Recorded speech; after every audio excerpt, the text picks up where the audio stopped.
Believe it or not, Mean Girls is a very political film. What seems to be a typical teen comedy flick actually says a lot about our society, mainly on how human beings divide or organize political power. If you're not fully convinced yet, here is one unbelievably on-point quote from one of Mean Girls' character, Janice Ian. There are two kinds of evil people. People who do evil stuff and people who see evil stuff being done and don't try to stop it. That specific line was eerily similar to a famous quote from Elie Wiesel's The Night Trilogy, Night Dawn, The Accident. It said, "We must take sides. Neutrality helps the oppressor, never the victim. Silence encourages the tormentor, never the tormented." It's as if Janice's aphorism is a dumbed-down teenager-friendly version of Wiesel's. Tina Fey, who mainly wrote Mean Girls, possibly intended to teach us such a profound concept by making it suitable to teenagers and by making Katie its protagonist. A very relatable protagonist, by the way. Mean Girls encourages teens to be proactive to speak out when an evil deed is happening in broad daylight. In Mean Girls' case, injustices happen in high school, in a cafeteria where students have already formed different factions against each other. One section appeared to rule them all, the Plastics, ruled by Regina George, a woman you might describe as high school Hitler. Far from real Hitler, Regina George did not want to purge North Shore High of qualities she deems as impure. Instead, she capitalized on her popularity. A rich-as-hell campus crush who will crush anyone who gets in her way and dare to replace her. A trendsetter, a dictator who tells you when you're allowed to wear skirts or else you can't sit with anyone when lunch break arrives. The majority of Mean Girls' plot focuses on Janice Damian and Katie's plan to overthrow Regina's rule, mainly through Katie, since she was accepted and groomed by Regina and the Plastics. As a woman who has been homeschooled since birth, Katie's background implied her vulnerability towards the Plastics' manipulation. That's why we can see the surprise in Regina's eyes upon learning about Katie's situation. She immediately saw a prey.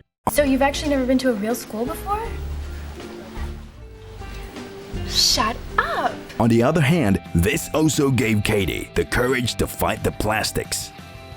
Being a new student, she virtually has nothing to lose. Regina took Aaron back. Why would she do that?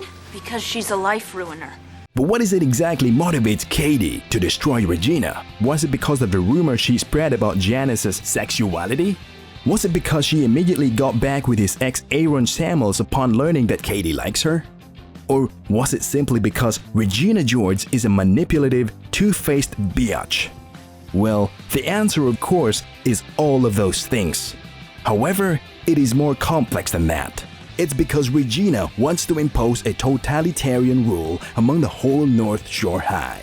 She decides on what is accepted or not, even if she doesn't directly intend to.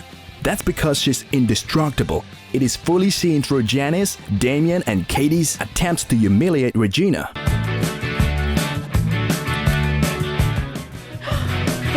The foot cream in disguise of a facial wash only gave Regina a new signature scent.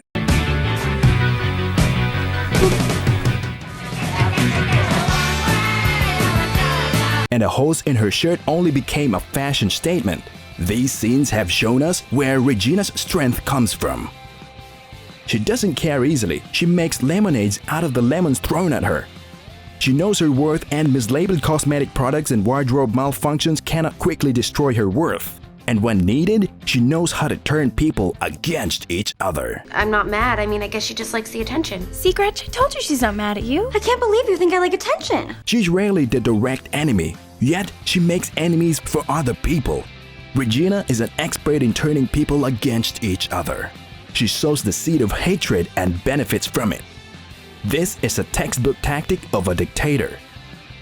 To not be seen as an enemy, but as a savior, or at least a mediator over feuding factions. The irony is on point when Katie's plan successfully turned Regina, Gretchen, and Karen against each other. Regina says everyone hates you because you're such a slut. She said that? This scene marks the succession of Regina's power into Katie. It shows how one person becomes a dictator herself upon overthrowing the previous one, or how the film puts it, how Katie became the queen bee herself. What followed are scenes showing Katie's abusing her new obtained status as a queen bee, and Regina suffering from her removed position. Ultimately, the house party sequence ended with two significant conclusions.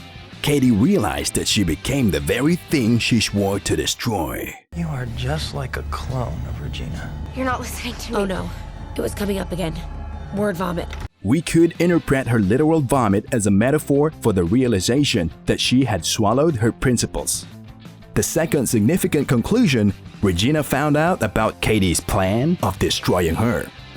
The house party scene leads to the film's climax, where Regina brought the burn book to the principal and puts the blame on Katie. The burn book, somehow related to the social contract theory, particularly fitting to Thomas Hobbes' theory that human beings would live in chaos without society.